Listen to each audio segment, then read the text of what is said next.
صاحبة القصة بتقول: أنا أسماء، أنا كنت متجوزة وكنت عايشة مع جوزي وكان عندنا ولد صغير. ظروفي المادية ما كانتش أحسن حاجة، كانت وحشة، ومع الوقت بقت الظروف أصعب من الأول وبقت الظروف المادية وحشا أكتر، خصوصا بقى لما جوزي تعب قوي وقعد كمان راقد في السرير فترة طويلة، وبعدها كمان اتوفى وسابني بقى أنا مديونة وعليا فلوس للناس، وكمان محلتيش ولا مليم، وما كانش عندي أي دخل إضافي غير بس المعاش اللي أنا أخدته من جوزي بعد ما توفى، لأنه كان شغال حكومي وأنا أخدت المعاش، والمعاش ده كان بيعيشني بالعافية.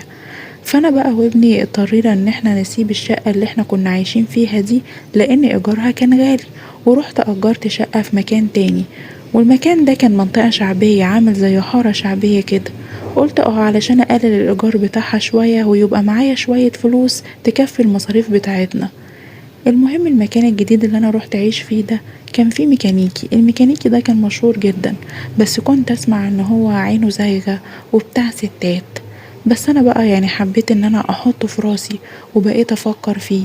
هو كان عيبه الوحيد بس إن هو بتاع ستات ومش بيسيب أي واحدة في حالها.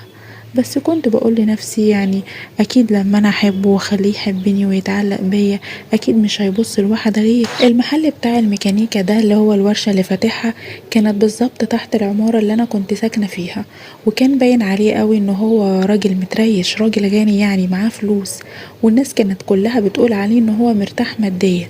انا بقى من كتر ما بدأت افكر فيه بدأت احاول ان انا اشغله معايا واخليه يبص عليا.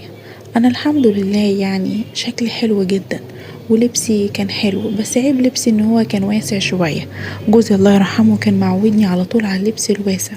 ورحت اشتريت بقى شوية عبايات ضيقة وبدأت ان انا اهتم بنفسي، وبقيت البس العبايات دي كل شوية واهتم بشكلي واحط ميك اب واحط بقى شوية حاجات واخلي شعري حلو واخلي شكلي جميل. وبقيت طول ما انا رايحة وجاية في المكان اروح ابصله. اتعرفت بقى على واحدة من الجيران وكنت بقف اتكلم معاها وافضل وانا واقفة معاها ابصله بصة كده من تحت لتحت. وطبعا علشان انا كنت ساكنة في مكان جديد وكده كانت كل شوية واحدة من الحتة او من الحارة دي تيجي وتتعرف عليا. مع الوقت بقى عرفت ان الميكانيكي ده بيسأل عليا من الجيران علشان حابب ان هو يعرف عني كل حاجة، وعرف كمان ان انا يعني ارملة، ان انا ست ارملة وعايشة لوحدي ومعايا ابني. وفي مرة كده من المرات وانا كنت معدية قدامه قال لي: انا عرفت انك كذا وكذا وانتي لو محتاجة اي حاجة اموريني وانا تحت امرك وهعملك كل اللي انتي عايزاه. انا طبعا عرفت ان هو عرف من واحدة من الجيران يعني ان انا ارملة وكده، فانا رديت عليه بابتسامة وقلت له: شكرا ربنا يخليك، لا لا لا انا مش محتاجة حاجة، بس يعني لو انا احتجت حاجة هقولك ان شاء الله. وبدأت ان انا بقى احط في راسي واركز عليه، ما انا هعمل ايه بقى؟ انا بصراحة ما بيني وما بينكم كنت محتاجة فلوس ومحتاجاه هو بالذات، علشان على طول بسمع كده ان هو راجل متريش وغني ومرتاح ماديا، ولو رحت اشتغلت مثلا في اي مكان هنا ولا هنا صاحب الشغل اكيد هياخد مني اللي هو عايزه، وكده كده هاخد منه فلوس قليلة. فقلت لا خلاص اجيب رجل الميكانيكي ده لحد عندي. وبدأت بقى ان انا اهزر مع الميكانيكي ده وكل شوية ان انا اهزر معاه واضحك له واغمز له، ولما يسألني على حاجة محتاج يعني اقول له لا ربنا يخليك وتسلم. وفجأة كده في يوم من الأيام لقيت الباب بيخبط عليا، رحت فتحت الباب اتفاجئت بالميكانيكي جايلي وبيخبط عليا ومعاه أكياس كده فيها شيبسي وحلويات لابني، وجايب لي حاجات حلوة يعني شوية فاكهة كده علشان أكلها. قلتله: لا لا ربنا يخليك، طب انت مكلف نفسك ليه؟ ايه اللي انت جايبه ده؟ قال لي: لا لا دي حاجة بسيطة بس جايبها لكم عشان تتسلوا فيها كده بالليل، انا مش عارف يعني اعمل معاكم ايه وكده، ده انتوا اهل وجيران وقاعدين في العمارة يعني وكده، لا لا ولا يهمكم. المهم قعدت اشكره وقلت له ربنا يخليك واخدت منه اكياس وقفلت الباب. بعدها برضو بيومين تلاتة كده لقيت الباب بيخبط بس كان بالليل متأخر شوية، لقيته برضو الميكانيكي وجايب معاه اكياس حلويات وفاكهة علشان اكلها انا وابني، وكان بيديني اكياس وهو بيضحك. قلتله: لا لا المرة دي ما ينفعش تمشي، اتفضل ادخل ولازم ان انت تتعشى معانا. قال: لا لا ما يصحش عشان ما حدش في البيت وكده. قلتله: لا عادي ادخل واتفضل. المهم دخل وعملتله عشا وقعدنا نتكلم واتعشينا سوا وهو فرح بالاكل قوي، قال لي تسلم ايدك ده الاكل جميل وانتي نفسك في الاكل هايل. عدى اليوم ومشي، وبعد كام يوم كده جاب لنا برضو حاجات حلوه وجه قعد معايا انا وابني. مع الوقت ده بقى اللي كنت عارفه المواعيد اللي هو بيجي فيها، علشان كنت عارفه المواعيد اللي هو بيجي فيها بقى ظبطت نفسي ورحت كده لابسه كده حاجه حلوه كده، لابسه كده قروب حلو كده كنت عيناه زي اللي بتلبسه العرايس، وكان تحته كده حاجه خفيفه، وكنت عارفه ان هو هيجي في الساعه الفلانيه. المهم انتظرته لحد ما لقيت الباب بيخبط ورحت فاتحه ولقيته برضو جايب كده حاجات حلوه، حاجات كمان احلى من اللي قبلها، وكان خلاص ماشي وهيتحرك. انا بقى قلتله لا، لازم ان انت تدخل تتعشى معانا، وقعدت ان انا اتحايل عليه وكده. وقتها بقى ابني كان نايم، ابني في الوقت ده كان نايم، فقال لي خلاص ماشي ودخل. وانا وقفت في المطبخ عملت بقى العشاء وعملت كوبايتين عصير وقعدنا اتعشينا وشربنا العصير واتكلمنا مع بعض. وعرفت منه ان البيت اللي انا قاعده فيه ده البيت ده يبقى بتاعه، وانه يعني الراجل اللي انا مأجره منه ده الميكانيكي عامله توكيل، عامله توكيل يعني ان هو يأجر الشقه.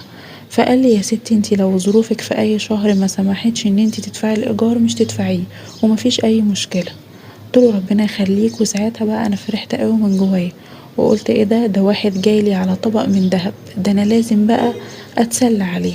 وفضلنا نتكلم ونهزر والسهرة كانت حلوة قوي. المهم لما كنا بنتكلم لقيته كده راح حاطط ايده قريب مني وفضل ان هو يهزر معايا وحاول يعني، والموضوع بقى اتطور ما بيننا وحصل تجاوزات معرفتش اقاوم خالص، لاني طبعا كنت محرومة من الموضوع ده بقالي فترة كبيرة، واللي حصل يعني ده كان غصب عني. المهم ان احنا قضينا يعني وقت وعمل كل حاجة وعدى الوقت ومشي بقى اخر الليل، وبقى يجيلي كل كام يوم كده بعد ما يخلص شغله وابني بيكون نايم وبنسهر مع بعض لوحدنا، وبيحصل بقى كل حاجة زي اول مرة. وكل مرة بقى لما بيجي عاد بيديني شوية فلوس حلوين كده، وابني كمان بيجيب له حاجات حلوة، وده كمان ما بيخلينيش ادفع فلوس الايجار، يعني انا كده عينت معفية من الايجار. وبقى يجيب لي حاجات حلوة وفاكهة ويجيب لنا اكل كتير نحطه في التلاجة وناكل بقى براحتنا. انا كنت بقى فرحانة بعلاقتي بيه، لقيته بيعمل لي كل حاجة حلوة وكل حاجة انا محتاجاها، يعني بيديني فلوس وبيجيب لي اكل وكمان مش حارمني من حاجة. لا لا، ده انا كده كويس قوي، هو انا هحتاج ايه اكتر من كده؟ وفضلت على الحال ده لفترة طويلة لحد ما في يوم يعني من الأيام الفلوس بدأت تجري في ايدي، فحسيت بقى ان انا بدأت ازهق منه. وفي يوم من الأيام كده رحت اشتري شوية طلبات كده من السوبر ماركت، لقيت شاب وسيم وجميل قوي كان بيشتغل في السوبر ماركت اللي كان قريب من بيتي. شاب شكله حلو طويل وعريض، وكان شكله كده ان هو اصغر مني شوية، اصغر مني كده بسنة ولا اتنين. برضو ما كانش باين، انا برضو كنت حلوة وجميلة وما كانش باين عليا سن. عجبني الشاب ده قوي وحطيته في راسي وقلت لا، ده انا لازم ده بقى اللي عكسه يعني.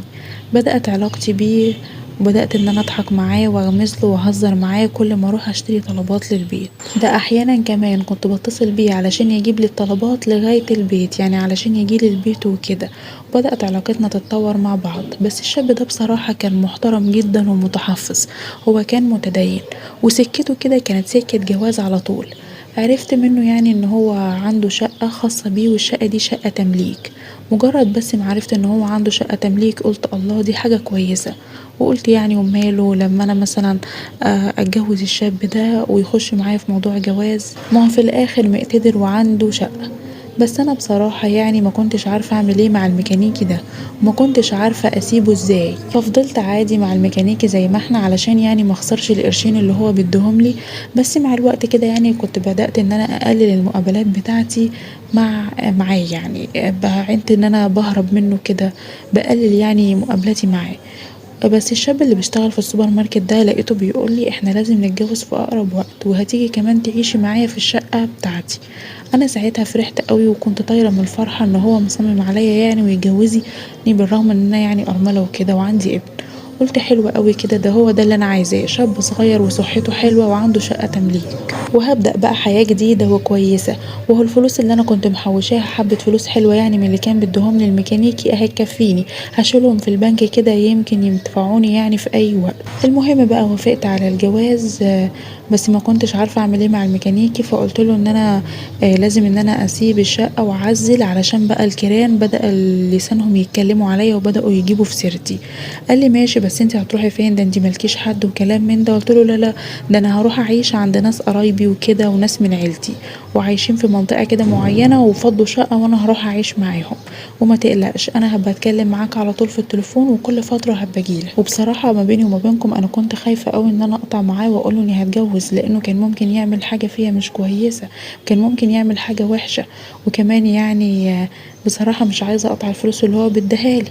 المهم ان انا اتجوزت الشاب بتاع السوبر ماركت ده، بس اتجوزت عرفي عشان طبعا انا كنت مش هاخد المعاش اللي انا باخده من جوزي، وانتوا عارفين يعني لو الواحدة اتجوزت من هنا المعاش بتاعها بيقف من هنا، فانا ما كنتش عايزة اضيع الفلوس دي من ايدي. والحمد لله اهديني عايشة مرتاحة مع جوزي، بس كل فترة كده لازم اروح للميكانيكي من غير ما جوزي ياخد بالي. يعني كنت اوقات كده بقوله انا رايحة عند بيت اهلي ازور قرايبي وكده، بس كنت بروح للميكانيكي ده يعني. واتجوزت جوزي، بس طبعا جوزي ما كنتش معرفاه اي حاجة بخصوص الميكانيكي ده.